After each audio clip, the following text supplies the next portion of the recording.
many in the different areas, where there's AC technician, auto electrician, electrical installation, heavy duty equipment, and I can go on and on. In 2024 also, there we had notable collaboration, not just with local partners, but international partners. As I speak to you, we are about to commence the 13th of January, a program funded by the World Bank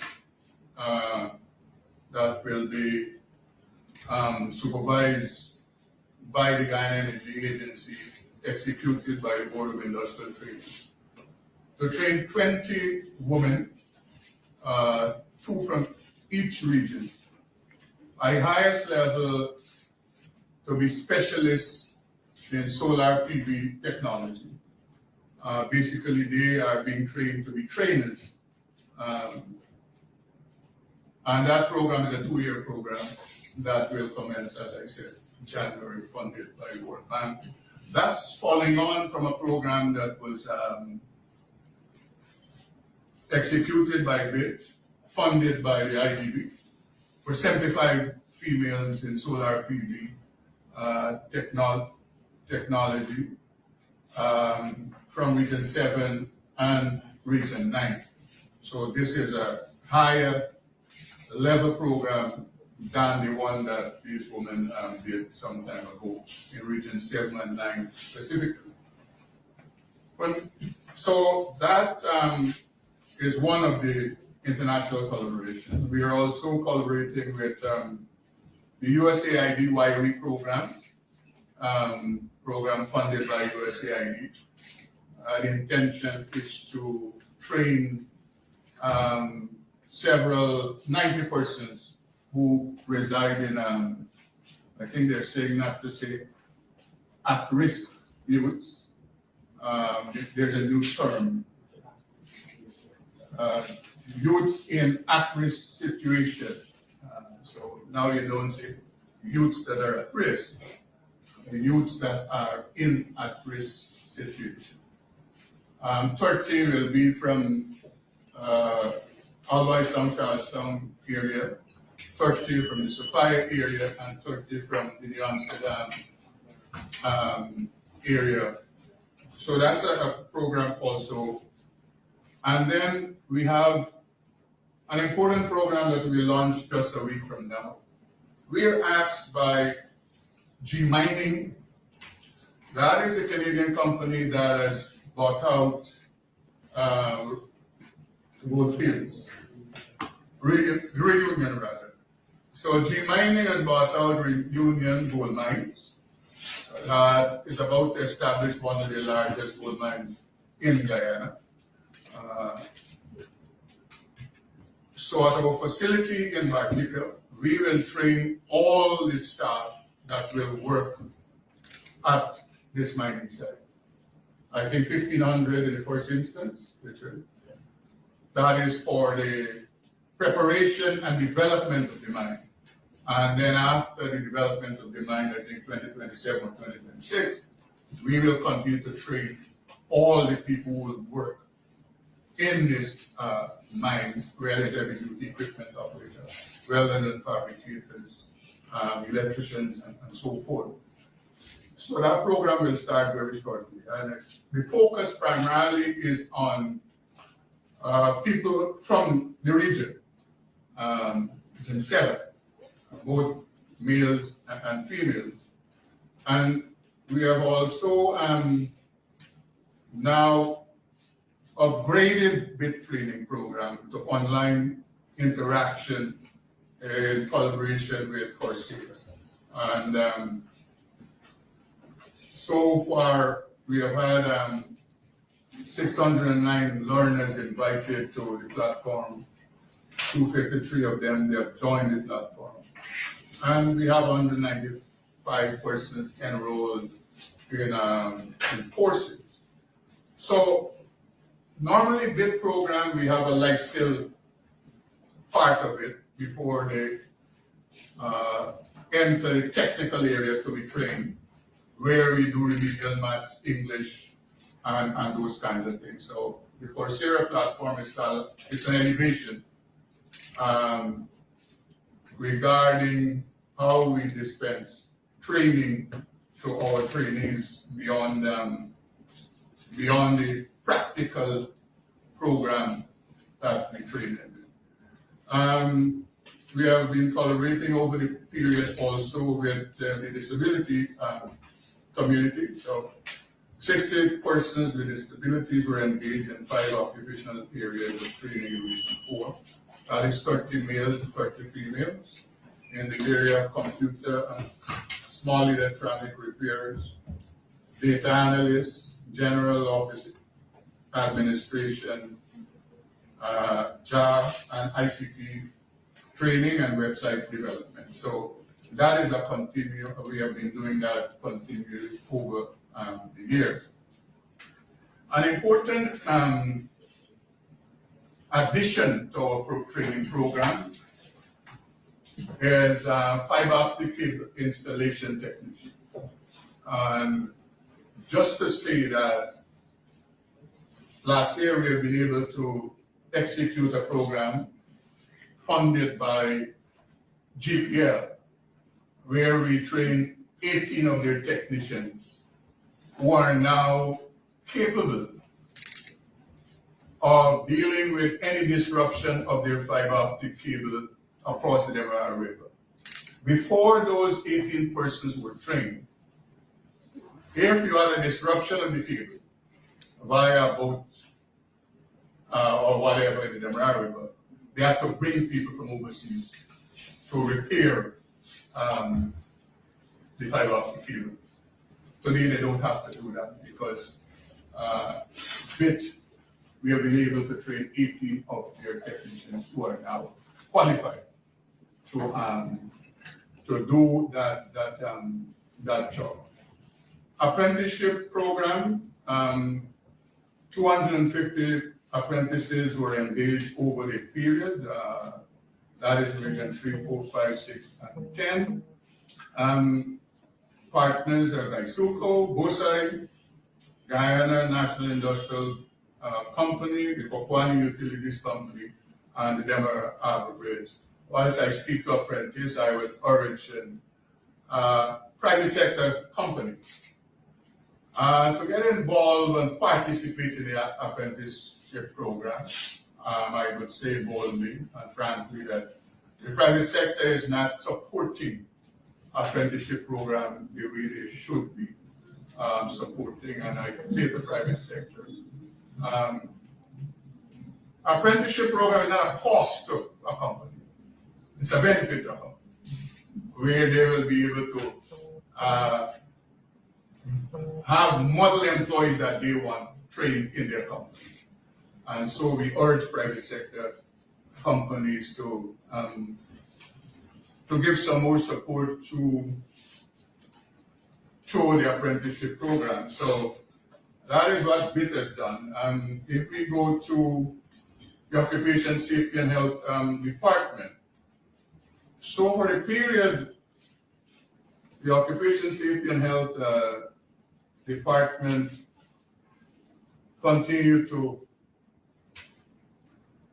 engage the public to prevent accidents and death at workplace, because one death is too much. So, in keeping with the planned work program of the department, high risk and low risk workplaces were inspected in both public and private sector in Georgetown and in Region 1 then. We have been able to have joint responsibility system for safety and health at work was promoted. That means we have been able to establish health and safety committees in the workplace.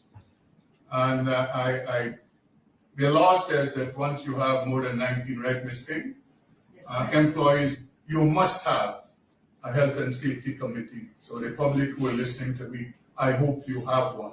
And even for those that don't have 19 employees, you should have, because it's important to protect the people who work with you and you that own the company. And when I talk about health and safety, I'm not talking about field and factory only. I'm speaking about offices also. Wherever people work, their safety and health should be paramount and important to the employer, whether public sector or private sector. So a couple of things we have done, workplace inspections, inspection visits to FPSOs and drill ships. That is a very new thing that has happened. So if we go back in time, we found oil in 2015. We started production in 2019. Under the previous government, nothing was done regarding this matter to upgrade and to train OSH officers. What we had before 2020 are onshore OSH officers. Today we can boast that we have nearly a dozen officers trained who can do inspections on the FPSOs and the drill ships, not just OSH officers, but labor officers also, because they do visitations together. 2024, we have had 9 visits offshore, and that is a stellar achievement for the Ministry of Labor, the OSH, and the Labor Department, and the government at large. So we have had our Occupational Safety and Health Month and Day. Many lectures are delivered across the country on safety and health, training of the persons who are members of joint workplace safety and health and safety committees at companies. And we have had several collaboration with key stakeholders in both public and private sector. So we have had 1,381 inspections were completed in both high and low risk workplaces in the formal and informal sectors in Georgetown and Region 1 to 10. Of these numbers, 673 were high risk workplaces. The number also represents a 68% achievement over the high risk inspections. One of the things we are concerned about is this year, again, workplace deaths. We are concerned about. So we started in 2020, 32 persons lost their lives. And then up until 2023, it was 21, right, Mr.? 22. Regrettably, with all that we have done in 2024, 32 persons lost their lives in workplaces, primarily in mining and construction. That is where most of the deaths are happening. It should be noted also that there was a 5% decline in the number of non-fatal accidents, whilst, as I have indicated, the concern about the increase of deaths at workplaces. So in 2025, we want to launch, and we hope the media help us to do. We have to, as a nation, execute a project, a program, PR and communication strategy to even reach in the homes of people. You will note that, as I've been saying all the time, the issue about health and safety is not just for workplaces alone. It is not just for employers and employees. We have a new thing that is developing, explosions of gas bottles in people's homes. And all of us, we left our houses this morning, and we leave in there a 20-pound bomb, right? And for those of you who are doing better, you have a 100-pound bomb. and some people have 200-pound bomb based on. So we hope that the media can help us in 2025 to execute a program dealing with the culture of Guyanese, of we don't care Adam. I have said before, and let me repeat. If we don't change the culture in this country, let us all prepare to go play dominoes and cards at weak houses and bury people the next day. That is the two options we have. Either we take account, and I'm counting on the media to give us a lot of support in this regard. We have done several training programs for different companies and state agencies, GCOM, BRE, Halliburton, Mokomoko Hydro, Layman Sugar Estate, GA, Ministry of Education, ExxonMobil, GISB, TransGuyana, St. Joseph Mercy, Guyana Wadding, Dysol, Guyana Public Service Credit Union. Those are some I'm just naming where we have engaged companies and public sector entities to train people to participate in how to manage health and safety committees in their specific area. We have had several seminars focusing on the construction area. 3 seminars we have had, which 190 participants was sensitized. Capacity building for our staff, important for what we plan to do. The OSH department. So we have had 2 officers of the OSH department attended a 9-day maritime security awareness training. We have had the officers also involved in other training outside of this. I've asked, so not to burden you, I've asked Neola to share this document, the documents that we did. I'm just, jumping around it, but you'll have all the information that you can develop your story as we go along. So we have had several training programs for our staff. Important to our staff upgrade is that we don't have to send them now to Trinidad to be trained. There's a facility at Lusignan where migrant Guyanese, he and his family have established such a facility.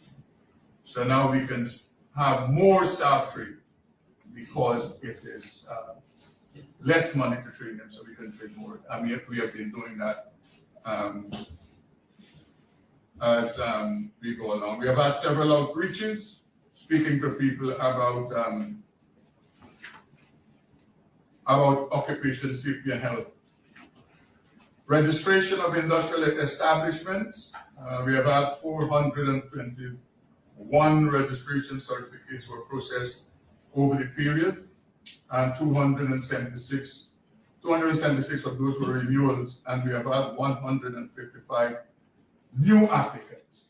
So the work that the OSH team is doing is now ensuring that persons who weren't even aware, in some instances, that they have to register with the Occupation Safety and Health Department, they are now doing that. At the Department of Labor, we have launched the mobile app titled Labor Advice, available on both the Google Play Store and Apple Play Store. Since the launch of the app, May 2024, we have received 6% of the total complaints on the app. This is indeed a successful, a success story, as I would say. It has allowed me to have less reports when I get up in the morning. My Messenger and my WhatsApp chat is not so much overloaded like it used to be. The app that the Labor Department because they are established in 2020. And that is serving a purpose because you have, see, I will tell you, many persons are intimidated to come and make a formal report to the Labor Department about their circumstances at their workplace. This act has allowed them to be able to make those reports so that the Ministry of Labor, Labor Department can intervene. We have several hundred cases, if I recall, in the court right? Oh, we have a few. Okay, the rest has been resolved. I know there was a time when we had a couple hundred cases. I'm told by the lawyers that we were successful in dealing with most, if not all of them. The chief culprit at the moment is security companies. That's the chief culprit. And I'm saying this without reservation, not being diplomatic. The chief culprit in the situation are security services and companies. And when they rob people, 2024, next year in 2025, they change the company name to another name. That is what and the media could check it out. A lot of the security companies, the name they started with, I can tell you that is not the name they have 5 years or 10 years. The only name that can come to my head that I remember forever is RK Security. All the rest I can't keep up with that, what their name was in 2012 and what they did. So we have to do a lot of work there, and we have been taking them to court. And in some instances, we have had some redress. So this year, 2024, compared to last year, saw a 25% decline in complaints lodged with the Ministry of Labor, and this can be attributed to the increase in outreaches and seminars done by the Labor Department over the years. However, as I have said, 24% of complaints come from the security companies. But all is not lost. This year we were able to recover $31.7 million on behalf of employees from companies. $31.7 million. If I recall, over the 4-year period, we have recouped nearly $200 million, over $200 million.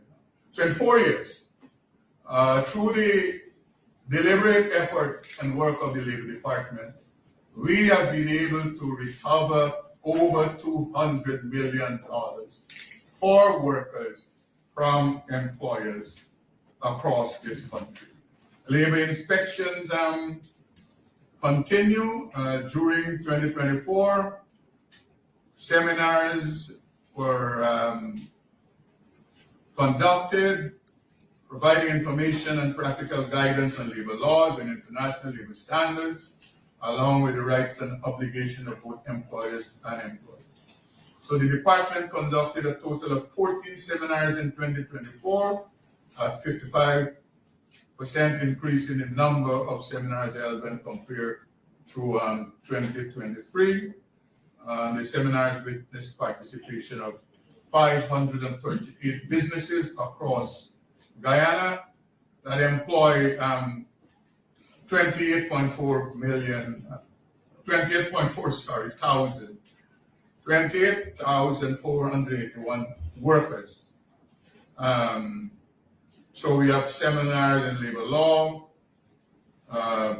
in Georgetown. We have had in different areas in Region 4. Again, as I've said, the information will be given to you. Child labor, that we continue to raise awareness on this issue and the detrimental effects it can have on children. Developed in 2024, we visited and we met 2,000 village leaders in St. Monica, in Cameroon, Macapao, Region 2, Mokomoko in Region 9. And this year, last year, rather, the Labor Department conducted 3,131 inspections in various industrial establishments across Guyana. We surpassed our target by 15% and also increased inspection activities by 25% when compared to 2023. It is estimated that we reach nearly 20,000 persons through these inspections that we have conducted from Region 1 to 10. Sensitization, visit the schools, dealing specifically with the issue of child labor. We have done so in Region 1, with Kaituma Secondary, Matthews Ridge, Region 2, Abraham Zul, and all the regions. Again, the information is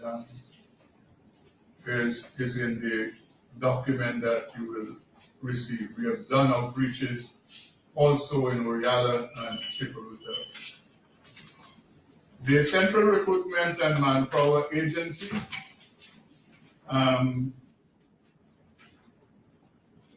we have registered total number of persons 2,899.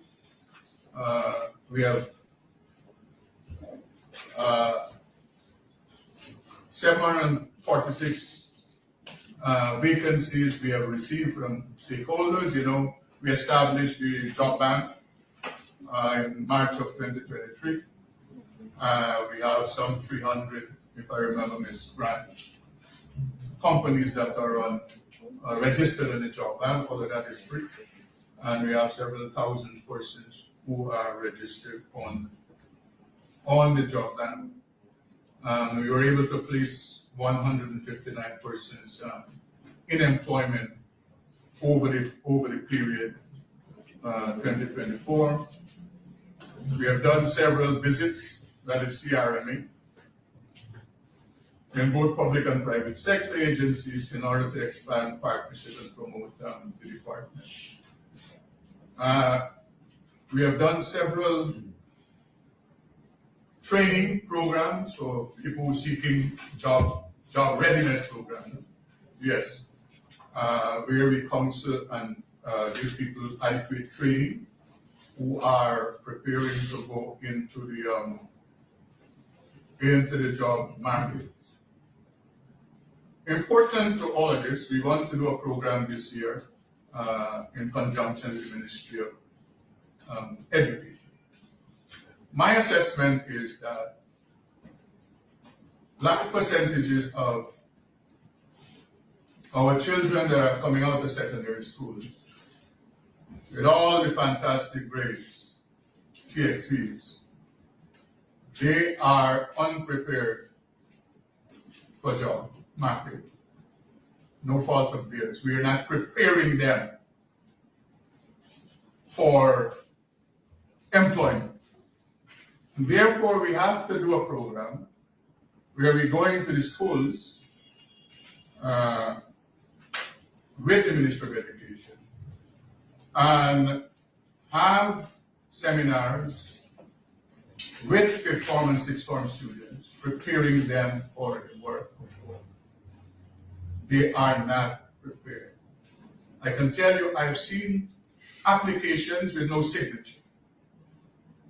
I have seen CVs, the top is at the bottom is at the top. And some of these people, they have very good subjects. So that failure of the system, we have to correct it. And we hope to have some pilot programs in the first instance in different regions, and hope to have long-term engagement, preparing our students for the world of work. I will say this also. I know some people might take this as offense. I know of hundreds of people who put on their gown and their caps from the university who are unprepared for. And that's a fact. Unprepared is your responsibility to work, is your ethics of work, all of those issues. So if we have to even engage the University of Guyana, that is Central Recruitment and Manpower Agency, we will do that to prepare persons for work. Important to the environment of work, and the media, you have a role to play. Hundreds of persons are still seeking professions, hoping to be employed, professions that are really out of style and are going out of style. And therefore, the media must help in directing young people as to what are the professions that are in style and that will be in style for the future. I'll give you an example.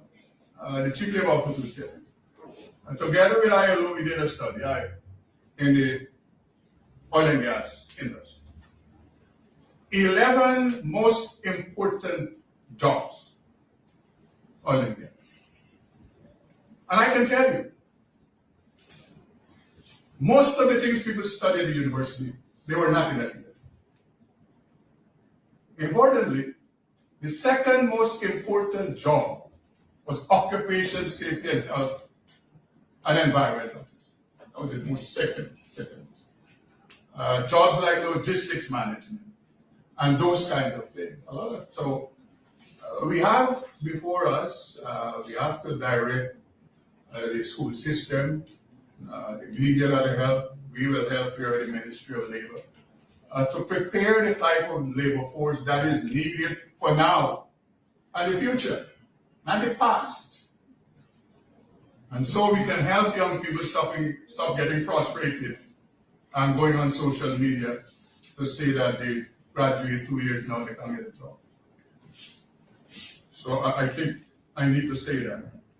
So the preparation for work, as I have been saying, we have done in Region 2, we have done in West Bank, East Bank, Port Wellington, New Amsterdam, Linden, and we have done that in Georgetown also, career guidance.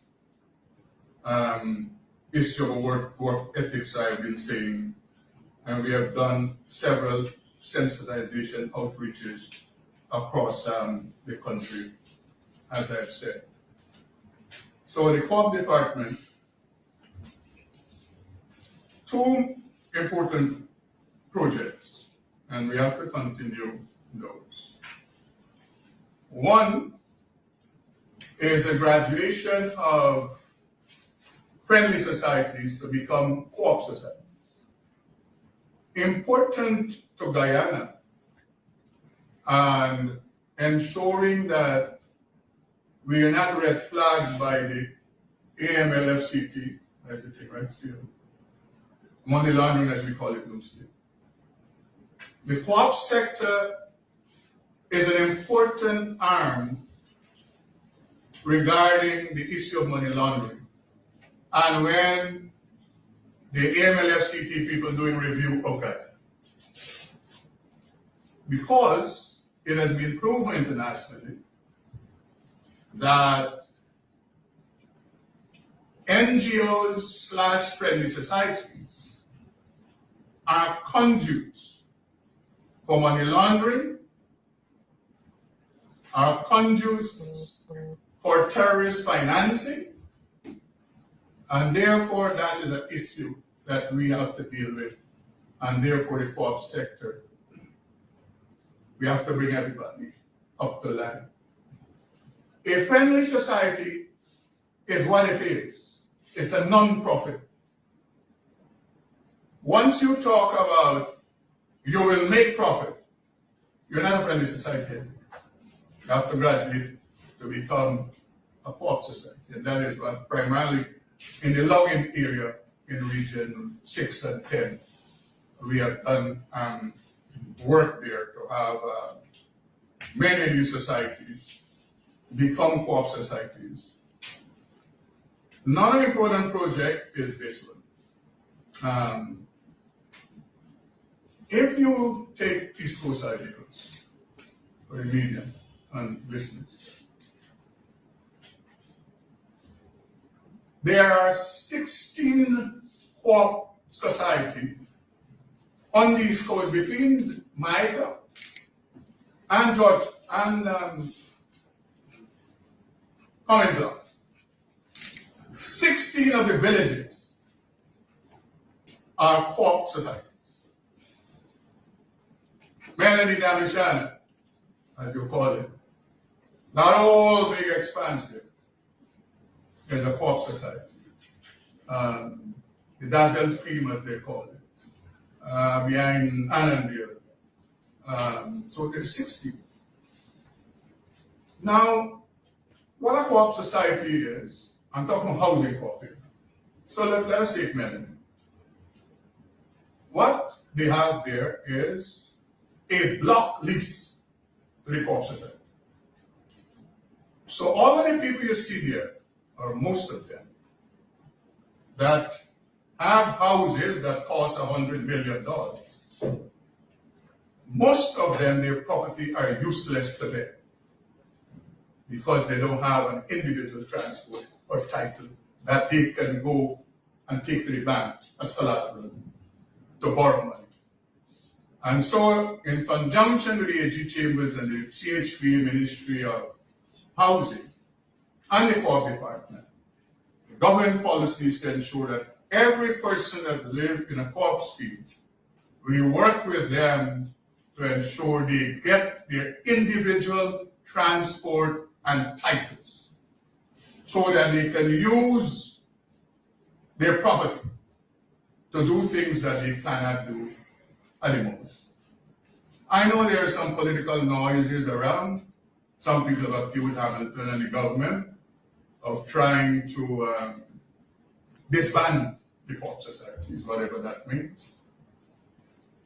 Some people have accused us of wanting to take over the societies, I don't know, whatever that means. But let me say this elusively.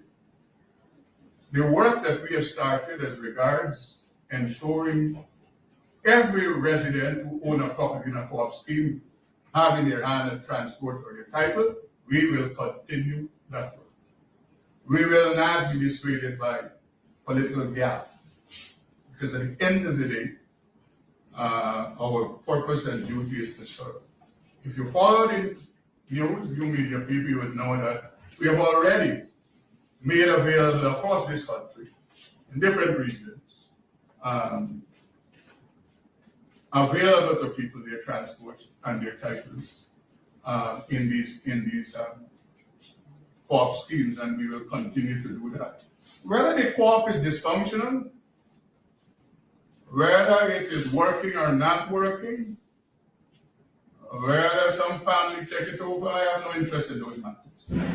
My interest is to ensuring that the people who own the properties, they have their titles of transport in their hands. So, ladies and gentlemen, those are the things I would want to say to you. And you can ask me any questions regarding anything I've said. You will get these documents.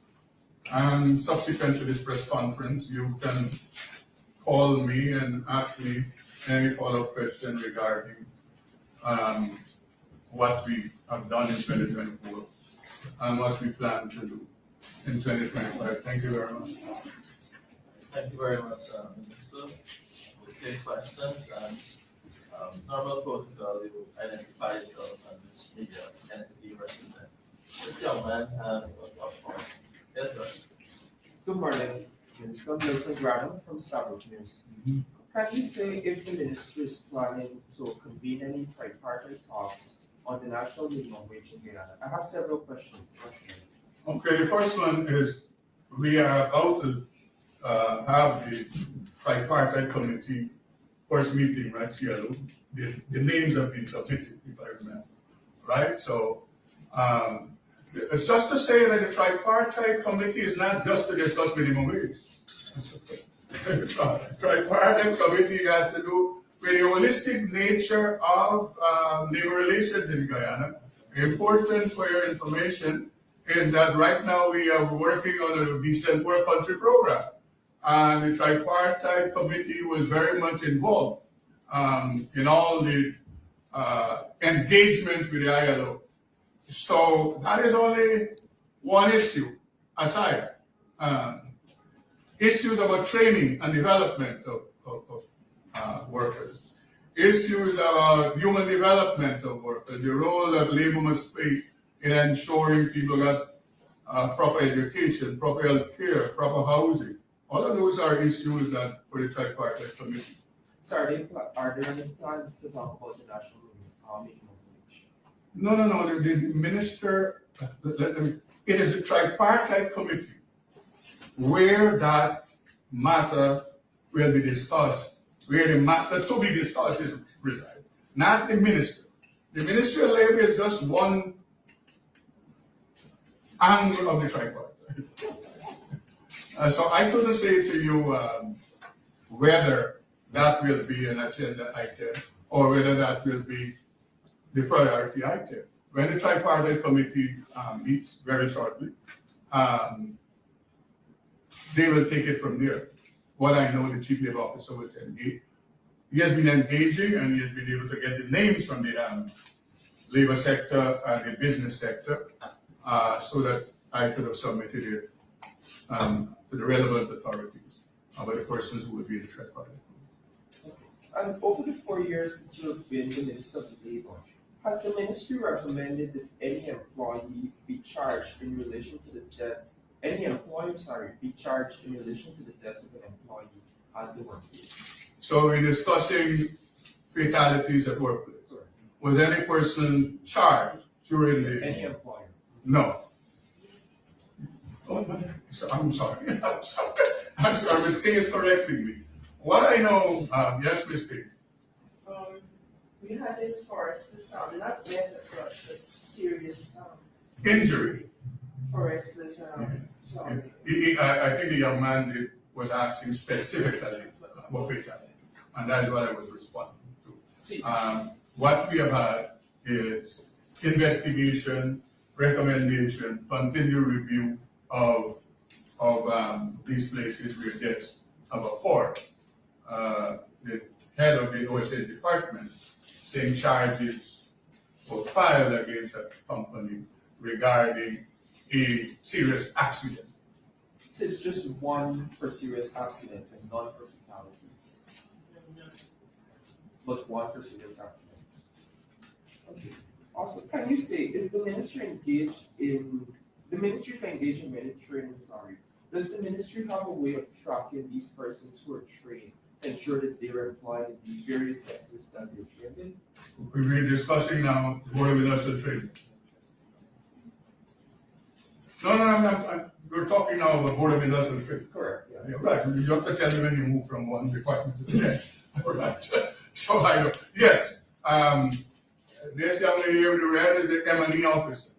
And in the document that will be shared, the details are there. The statistics, but I can say yes, we do what we call a tracer study.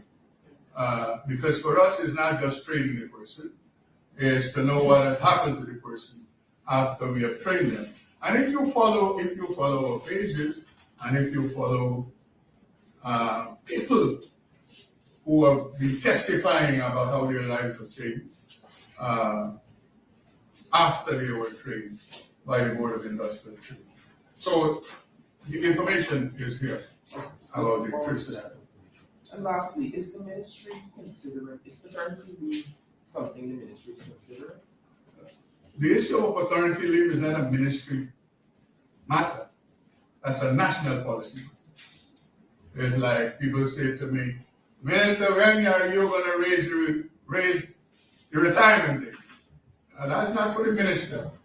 Those are national matters. Because when you, if you just say, let us do paternity leave, the finance minister will start doing calculations. So it's not just do it. You have to, as a government, pay attention to the financial implications, as they say, about every policy. So I'm saying to you that it's not the ministry. When the government determines, the cabinet, that's a matter for consideration, I will make that available, that information available. Do you plan to raise the discussion? If I plan to raise the discussion again, a government don't work like that. I'm just saying that to you. It don't work like that. But what I can say to you is that if ever that conversation starts, that's a stakeholders conversation also. It's not a government decision to make only. It's a stakeholder conversation because you would appreciate it would affect stakeholders, the private sector, so to speak. And therefore, from day one, they have to be a participant in that conversation. So it's not just a government decision to be made only by government.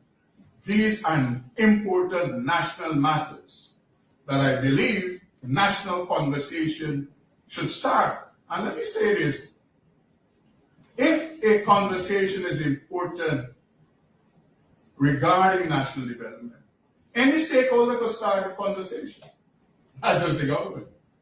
Because paternity leave will affect stakeholders. So they must have an interest in it. Yes, ma'am. Swatana Marshall from News Source. And Mr. Hampton, could you say on the issue of co-op societies, how many co-op societies are unregistered? How many were registered in 2024? How many of those societies are dysfunctional? And earlier in 2024, I think it was at the start of the year, you had said the government would move to repossessing, in a sense, lands from those co-op societies that are dysfunctional and not utilizing those lands. Could you say if any repossession took place? Okay, so I mentioned when I spoke, the focus, we have two important projects that will benefit people by the thousands. So whilst the repossession conversation is not off the table, we have priorities. And the priority right now are twofold. One, to ensure that we are not in default of the AMLF-CP as a sector that they review. So we're dealing with upgrading friendly societies to co-op societies. And the second thing is to ensure that all persons who have land in these housing schemes, they get their title and transport for them.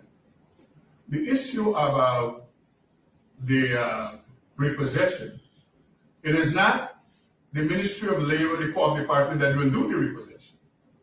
Our role is to write the entity, like the Guyana Land and Surveys Commission or the MMA, to say to them, listen, this society has not been utilizing their land for which they ask you for license.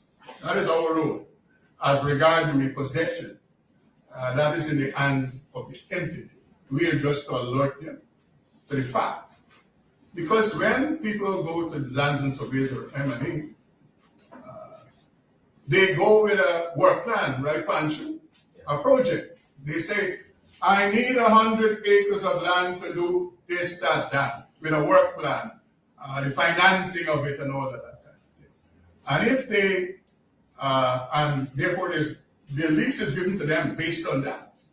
And they have responsibility. If they fail, then properly the entity can repossess their land. So we are in the middle of the matter. So when I said our repossession, I'm talking about where we will activate that. When I say we, I'm talking about Chief Co-op Development Officer, who has the statutory authority.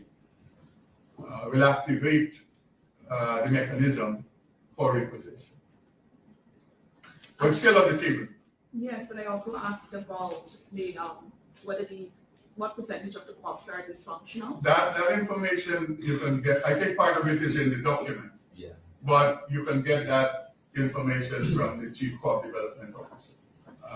He will share that with you. Minister, I know you said in your statement that friendly societies, in a sense, are being converted in a sense to co-op societies. But just last month, the GTUC would have accused the ministry of seizing the registration of new co-op societies. Could you respond to that allegation? The GTUC, The Ghana Trade Union Congress. so we have, Yes, that's what it said.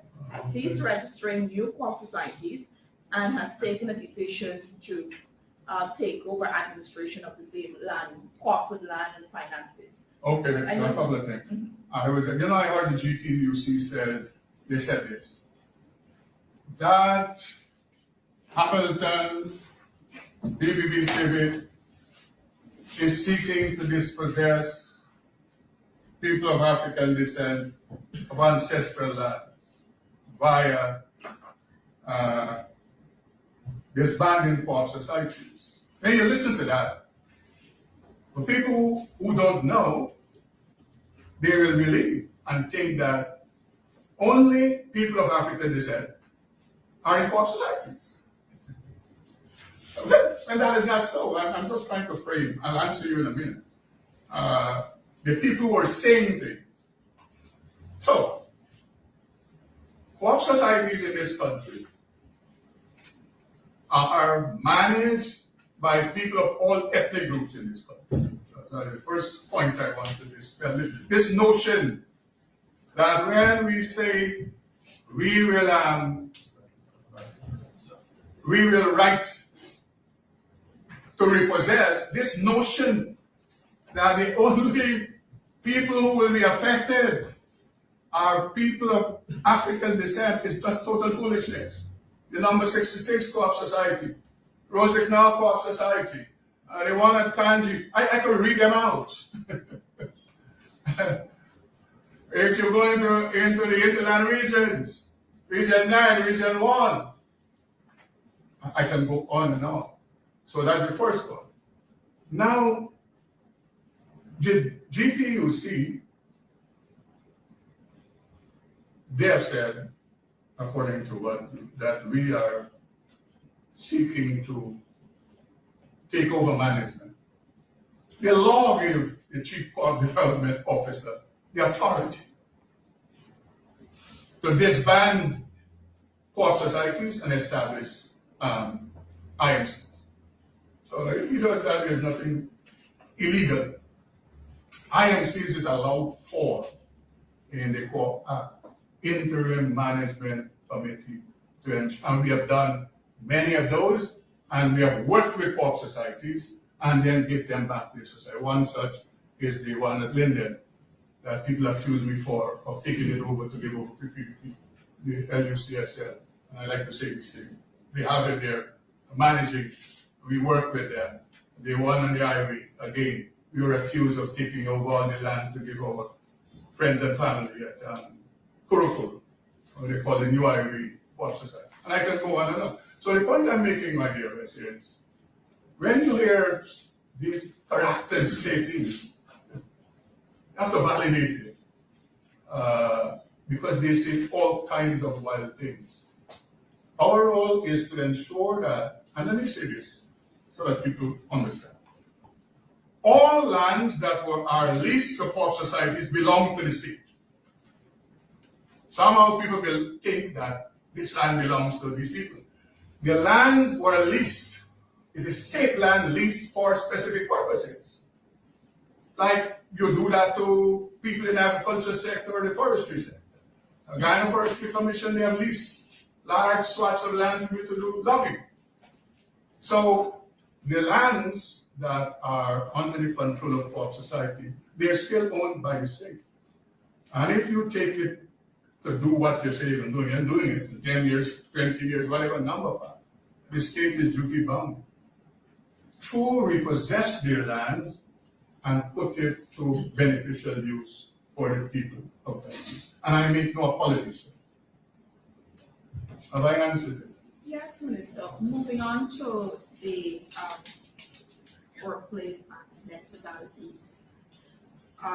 Minister, this is an issue that is dealt with every year. You hear reports of persons dying, particularly in mining camps. The pit caving, as they would say. If you could elaborate on the type of work being done, say for example with the Gold and Diamond Miners Association, to really educate workers as to the hazards or what particular technique ought to be applied. Because this is something that is ongoing, it's a sore issue. I don't know what more could be done in the future. I'll answer it this way. I have a man who I know, a friend of mine, who used to be a gold miner. He's in the hotel industry now. And he says to me some years ago, he said, Joe, gold is a devil.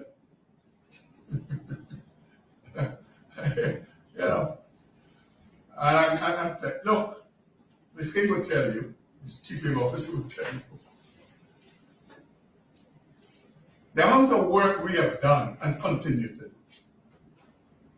But if you have ever visited these mining districts, you will understand the madness. Right? The madness. And Guyana is not alone in that regard. If you go Google now, Ghana, where people have taken over protected areas and they're digging it up. Where people are digging up roads once they see the trace of gold bearing. They're concerned that the bill is cut off from it. So Ghana is not alone in that regard. But if you go into mining districts, it is not easy to show as much as you're trying. We've done a lot of work, sensitization, we have gone in there with flyers, with this, we have spent days with them. Officers have gone in the camp, stayed in the camp. Have a conversation with them, speak to them about mining practices. We have a joint technical committee with GGMC, with the Guyana Gold and Miners Association. But I don't think any country has yet worked out. How do you deal with, and medium miners, big miners are not your issue. The issue in all jurisdictions is small miners. If you go, you're going up the river now in Region 7, you will see miners redirected the river. What you know the river used to be is not that anymore, because they have blasted out walls of the embankment of the river. So it's not an easy task. Like here, okay? A man is not following OSH's practices of the road. The occupation safety and health officer could go there and shut down the construction site, and we have done that until they comply and follow it. In the mining district, it's not that easy to do. So we have our work cut out for us, right? And I'm being very frank. We have done a lot of work there. And in 2022, 2023, the numbers declined, right, Ms. King? 2024, the numbers increase. And if you follow the international trend, the numbers increase the same time the price for gold has increased on the world market. You understand what happens there? And that is how the gold mining industry operate. But we will continue to work with them, with our partners, GGMC, GGDMA. But I don't think we have all the answers how we remedy this matter in an urgent way, unless and until the people who are working in the industry determine for their own safety they will regulate themselves. And we hope to, one of the things we plan to do this year, just to say, we have had conversations whereby we work with the medical fraternity to do training in the mining district as regards dealing with matters that might arise here, like somebody get injured, train somebody to regulate puncture, train somebody to deal with somebody got broken limb and stuff. Because a lot of people die not because of the accident, they die because of the handling of the accident. You know? So we hope to, that's a program we hope to do with our partners, going to the mining district and train people who can be first responders, so to speak, in those mining camps. But it's a difficult task, it's a difficult subject, and we have to continue to work with it. Just to say that we have explored new areas that weren't under the supervision of the Osage. Agriculture comes to mind. We are now visiting fields in agriculture. We have started in the last 2 years or so. So that's a new area of intervention from the Occupation Safety and Health Department. But mining, construction is another issue. Once employers have started to comply, the difficulty now you have is the employees comply. I said, helmet too heavy for your head. And the boots too heavy. So the employers, they buy all the paraphernalia. And the man still wants weary slippers to walk 11 stories upstairs. So it's a cultural issue. As I've said earlier, the issue of safety and health in Guyana, it's a cultural matter that all of us as citizens, we have to work towards correctly. Not just an employee. All right. Yes, ma'am. Priscilla with Hydronians. Can we, just before you go, can we limit the first round to 2 and then, because there are probably a few other questions. Go ahead, please. How does the government plan to balance the need for foreign workers with ensuring Guyanese citizens are trained and prepared to You're going too fast. How the government plan to balance the need for foreign workers with ensuring that Guyanese citizens are trained and prepared to fill key positions in the economy? Okay, let me answer that before you go to some. Now, I started out by saying here that the Board of Industrial Trade is just one arm of government. We have trained nearly 13,000 people in 4 years. Other sectors of the government are doing similar things by the thousands. Scholarships via the Gold Program. From this year, the University of Guyana will be free. And so the government is clear as regards upgrading our human resources capacity in this country. There's no question about that. We're putting our money where our mouth is at. Now, one of the things I think people are making some mistake. Sometimes I see numbers about unemployment, which are not real numbers. Just policy numbers. Because they have more employment in this country than people to be employed, as I speak, chief labor officer. As regards jobs. You go and if you just go now and scroll on Facebook, and you will see how many jobs are there. I'm just talking about one million. So the government is taking care of training of Guyanese. As regards foreign workers have been coming to this country all the time. There's nothing stopping foreign workers from coming to Guyana. That has been something that is happening. The methodology is done via where the company made representation to the Ministry of Home Affairs to say that we need workers in this category, that category. They're responsible for them. They deal with their visa issues. If they have to have visa, they deal with their work permits. And the people get work permits to come and work in here. So we cannot make this conversation about migrant labor like it's a novelty. Migrant labor has been coming to Guyana over the decades and have been working in all different industries. What I suspect is new and different is the majority of people we need to work now in sectors in the technical area. First, we have to satisfy ourselves that the skill set exists and are being utilized in Guyana. And that's a conversation I've been having with the private sector.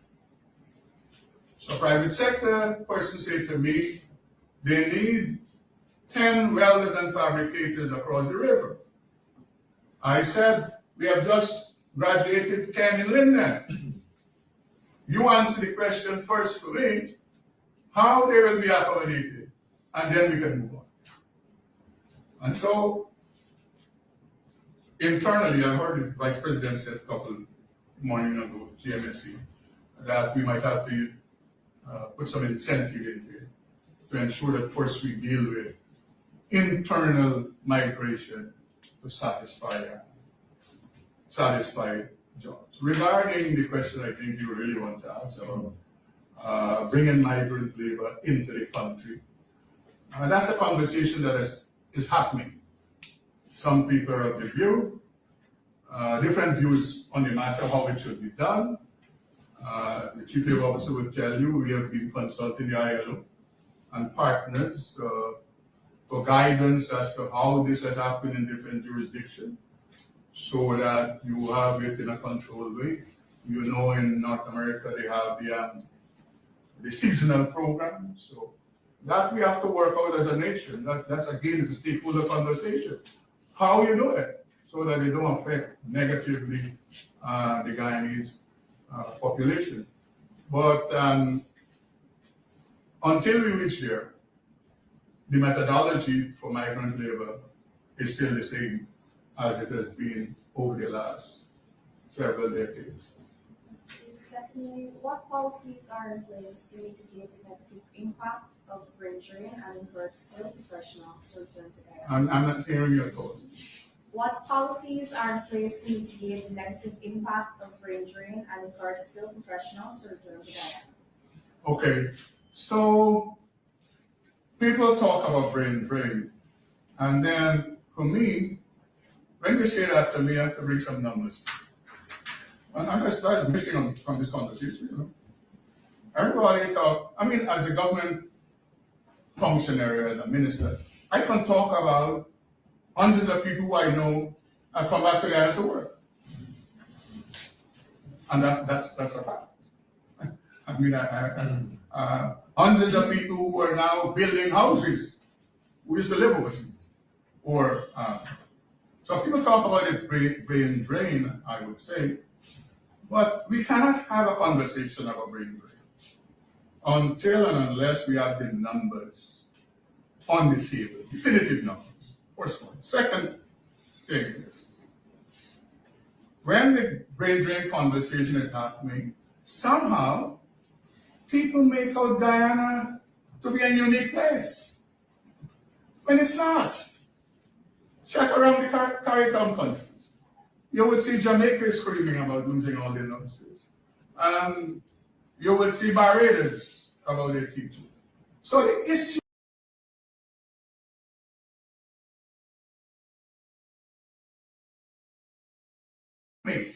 somehow this conversation twists itself to suggest that because of who is in power, and I'm speaking frankly here, people are leaving here.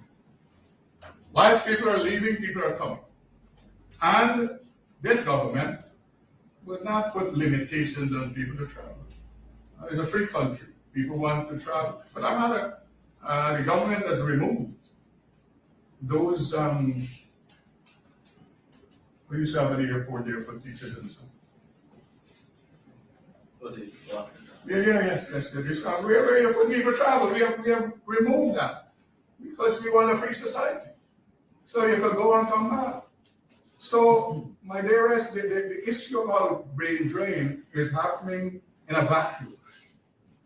The people who present it must present the numbers so we can have a real conversation. And they mustn't just present the numbers about who's going, they must also present numbers about who's coming. So we can have a conversation that enlightens, and a conversation that would help us to deal with whatever deficit we might have in the nation. You will note, though, that the government is doing everything possible to make education available to every citizen free of cost. We have not moved away from that. For that matter, we have added to what we have had in the past. Technical institutes, all of them, now are free to enter bid programs, free. No, not just free.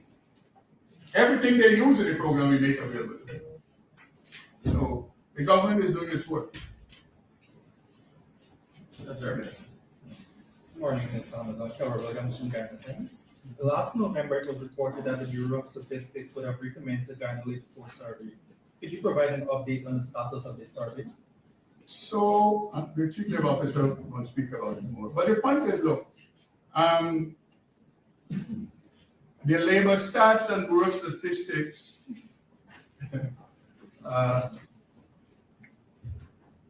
stats might be a different thing. And that's the reason why at the Ministry of Labor, we have to develop a robust, and we're working towards that, statistical department that deals with the specific matter regarding labor and planning and forecasting and all of those issues. So I don't know if the Bureau of Statistics, have they finished their work? It's not, the labor stats, CLOL here, is not included in the survey. Right. So there's a survey, according to Chief Labor, that is happening as I speak to you. So the numbers are not out yet. I know they will have conversations with the Ministry of Labor in that regard. But we don't have the numbers. All right, Ms. Thompson. And lastly, in last November, my publication have reported that ITIL was mandated to pay over 400 workers full benefits amid shutdown. Could you state whether these workers were paid these benefits or if the company still will not payments? Okay. Who were reduction? What I know is that the company made contact with us, the Chief Labor Officer engaged them. They followed the procedure and the law, where they supply all the names of the persons to be laid off, what they owe them, and all the issues. And as far as I know, we have had no reports that suggest that the persons who were sent off were that way. And we're glad about that. Unlike we have to shepherd some other issues with people. But what I should say to you, I know a lot of those people are already absorbed into other jobs. For that matter, if I recall, about two colleagues in government called me regarding the matter to get information about the people so that they can absorb them in NPD. So I want to believe most, if not all, of those persons are employed as I speak. What we know is that we have had nothing coming out of the people to say that they have not been paid by the company. Thank you, Ms. Amazon. Yes, ma'am. Felicia from the newsroom. I just wanted to ask you, the workplace debts, the 32 workplace debts. From your investigations, have you found that the problem primarily rests with the business owners, or is it the employees themselves who don't want to take the precautions? I would say, okay, if I use gold mining, the problem is with everybody. I know in one instance where the owner of the dredge and the mining camp, he ended up getting himself killed. Because apparently when he saw the gold, he wanted to reach it first. And he's in the tunnel. And rain is coming and they're still digging the mountain. So it's employer and employee responsible for these tragedies. There's a new phenomenon now within the gold mining industry, and we have had several deaths. where now people raid camps in the night. We have had several deaths where people die 11 o'clock in the night. 12 o'clock in the night. They go to get gold in a gold mine that is not theirs at midnight. So that's a new trend now in the district. But as I've said, it's not an easy job to recalibrate the brains of people who work in gold. And that is not new if you go back in time. California gold rush, and so you'll understand what gold does regarding people looking for gold. Can I just ask you one more question? You spoke about child labor in the country. You mentioned that you made several inspections, hundreds. But are there any statistics you can share with us regarding this issue in the country and what the authorities are doing specifically to? Look, there's no statistics, let me start up there, but I can tell you what we have been doing. And what we have been doing is borne out, if you don't want to take Hamilton words for it. The United States State Department, every March they do this assessment that God has assigned them as divine authority to assess us, They have spoken to this matter, and nothing negative regarding Guyana and child labor. So a lot of work has been done. In the early stages when I became minister, we went and reviewed some instances, and indeed at that time, primarily in the Palm River on these coconut plantations, we witnessed child labor. I can tell you now, in our visits now, that is not there, happening there anymore. So we have made a lot of progress in this regard, as regards the issue of child labor. Yes. That's Okay. Yes. Jenny Raffles from MTV. Minister, what is the ministry's plan for 2025? Is there a priority area the ministry be working on? And with 2025 being an election year, is the minister concerned that that could put a setback with the ministry program? No. If you understand politics, election year, things that you just do in 12 months, you'll do it in 8 months. Just for information's sake. That's first one. But aside, look, we have some specific things, as I have indicated, that we will do in 2025. Whether it was election year or not, it had to be done, like the IDBA project with the World Bank is funding, the training of 1,500 persons to work at the G mining ventures, the interaction with the USAID program, and we hope to train 4,000 and odd persons this year. That is BIT alone. We have interaction for training with the basically trust fund. That is to start very shortly. So along with our partners, and we still have some programs that are rolling over from 2024 to complete before the first quarter of this year in Region 2 and in Region 4 and 6, I think. So that is on the training side.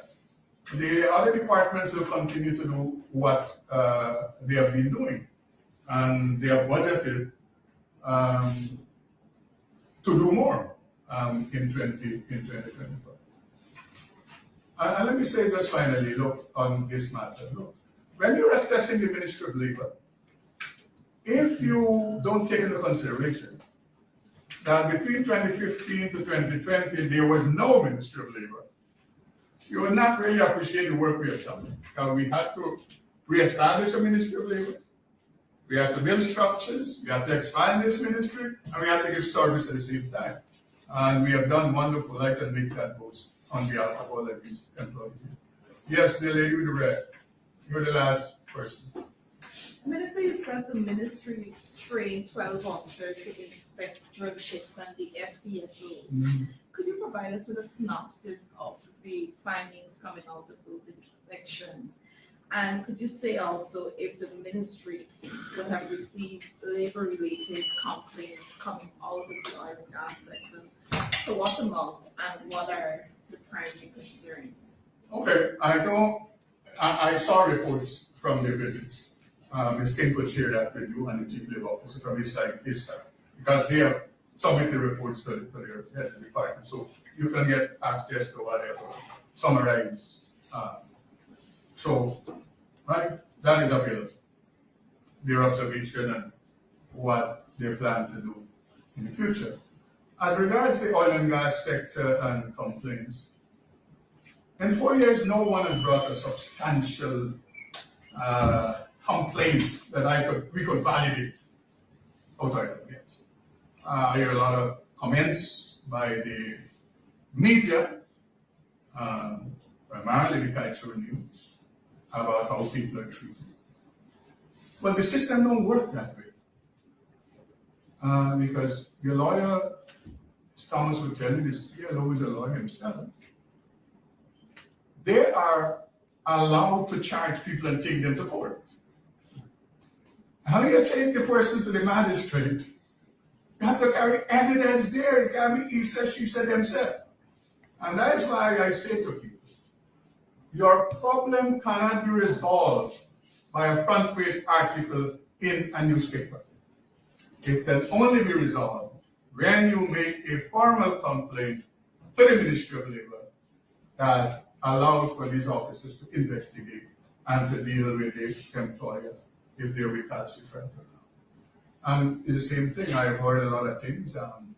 People say a lot of things about work in oil and gas, but we have no information other than what we see pop up on social media or what we see on some front page of a newspaper or what we hear a labor leader say.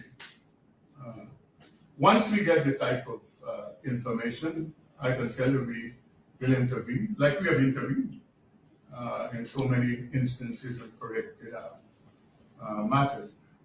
One of the things before we shut up here, CLO, it's important that you speak to collective labor agreement.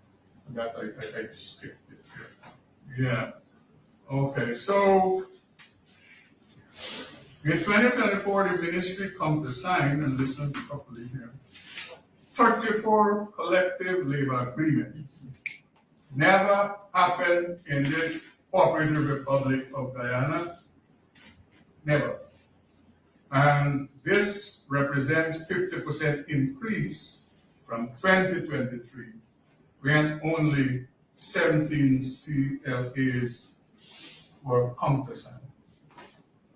So, Chief Labor Officer and his team, they have broken records regarding the labor scene. You would note is very quiet. And if you take it to believe that nothing is happening, like some people say, what the Ministry of Labor is saying, is doing rather. If we weren't doing anything, I can tell you, these collective labor agreements would not have been. Seattle would tell you that in some instances we met where union and company didn't want to sit down in the same room to speak. And through his diligence, he has been able to have them come together and sign agreement. And we will continue to do that. So yes, that's an important thing that I overlooked. Okay, ladies and gentlemen, thank you from me. All right, thank you very much. I do enjoy the rest of